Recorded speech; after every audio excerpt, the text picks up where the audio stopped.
Hi Rainbow Room. Okay, so today we're going to read a story about another means of transportation, one that we've kind of been talking about because of our Wright brothers story, airplanes. So this story is going to be about airplanes and flying machines. So let's get started. Okay. So after I read the page, I will try to bring it up close so my friends get a chance to see. This airplane is now boarding. Passengers walk through the jetway to the entrance of the plane. The flight attendant is waiting there to check their tickets. So before you get on a plane, you walk through what looks like a hallway or a tunnel.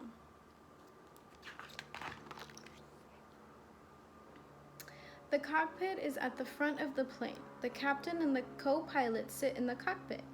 They put on the headphones and listen to commands from the control tower. Air traffic controllers will tell them when to prepare for takeoff.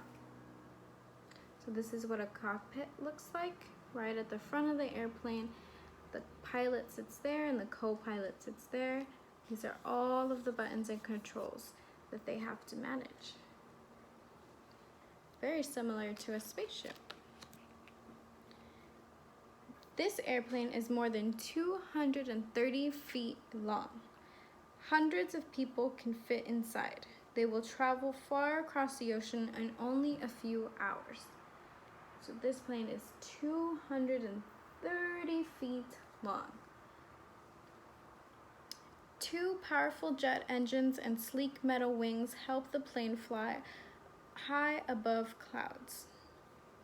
So see how that metal wings?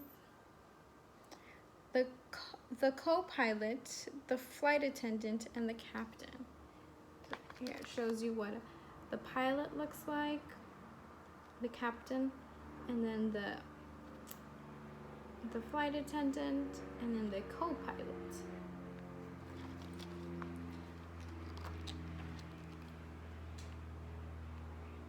Inside the cabin, the passengers watch a movie. Even though the air outside the plane does not have enough oxygen for people to breathe, the air inside the plane is the same as the air on the ground. See, the plane is filled with tiny little seats for everyone to sit in. People have always been fascinated by the idea of flying. In 1783, brothers Joseph and Jacques Montgolfier invented a balloon that could fly. It was lifted by hot air. Its first passengers were a sheep, a duck, and a rooster. We can see it's a little hard to see, but there's a sheep, a duck, and a rooster in there. Heaters warmed the air that filled the Montgolfier balloon. Because hot air rises, the pressure from the rising air lifted the balloons off the ground.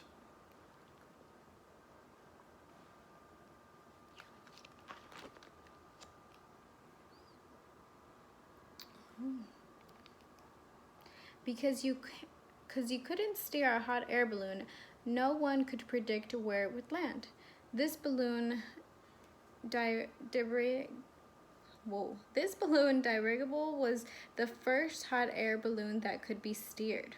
Some balloons are filled with helium gas, which float because the air is lighter. The Montgolfier balloon is still used today. Daring people use special balloons for jumping. So some people even jump out of planes or high places with a balloon on top, kind of like a parachute. And then this is a blimp, which uses helium.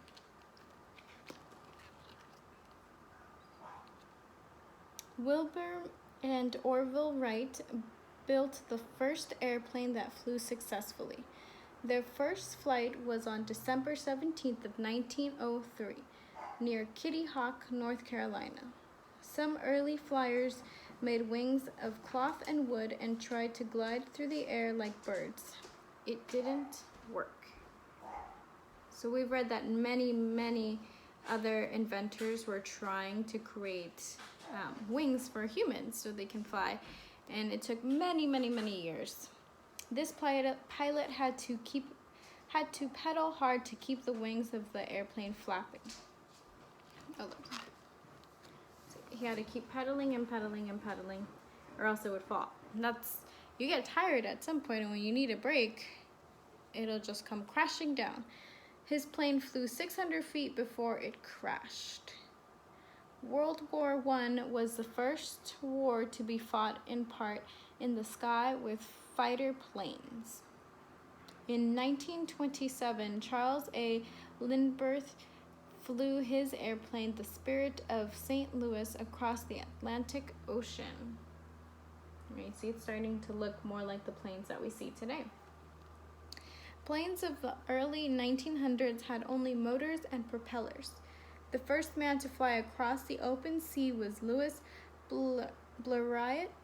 He flew across the English Channel from France to England in 1909. He was the first one to go across the English Channel. Okay. Gliders and planes without motors. A tow plane must pull the glider into the air. So this is the tow plane. It's towing the glider. The glider is attached to a tow plane by a strong nylon rope. When both planes reach about 3,000 feet, the glider pilot pulls a release lever, the rope snaps, and the glider soars on its own. So it tows it and it keeps pulling it until 3,000 feet, and then it releases the rope and the glider just glides in the air. It's not flying, it's just lightly, slowly going down. Helicopters can fly straight up and down, or they can hover in midair. Helicopters don't need a runway to take off or land as most planes do. They can land on a roof, in a field, or even on a ship. Very cool. So the cool thing about helicopters is that they can go up and down and they hover. Where planes, they need a runway to catch speed and then they go up into the sky. Okay.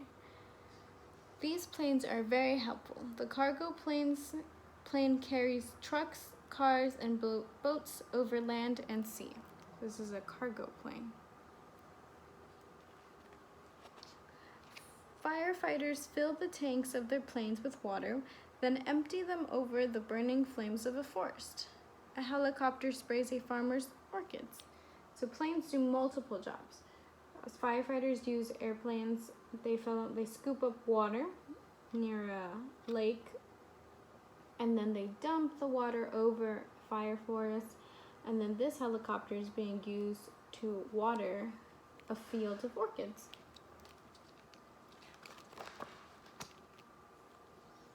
This man is going to jump from the plane. His parachute will help him land safely. In the 1800s, skydivers wore parachutes to jump from hot air balloons. Ooh, let's see what's on this page. There's some clouds. Oh look, he jumped out of the plane. He's got a parachute to help him land safely. A parachute catches the air to keep a diver from falling too quickly. That way, the diver can land safely. So instead of falling straight down, it takes longer because the air gets trapped inside the parachute, and it slowly comes down. Kind of like the parachutes that we did at school. A hang glider takes off from a cliff. Ooh, these are hang gliders. They kind of look like parachutes, but they're long. They're like long rectangles, and they can steer them around. This glider has an engine. It took off from the beach, and then some gliders, they do have engines, kind of like a jetpack. Hang gliding is a sport only the bravest dare try. The Delta plane's vast wings make it the fastest flying glider, which is this one. Kind of looks like an arrow. Here's a glider built for two. It's got a little cargo area for two people to sit. As a motorboat pulls the rope, the parasailer sails up to the sky.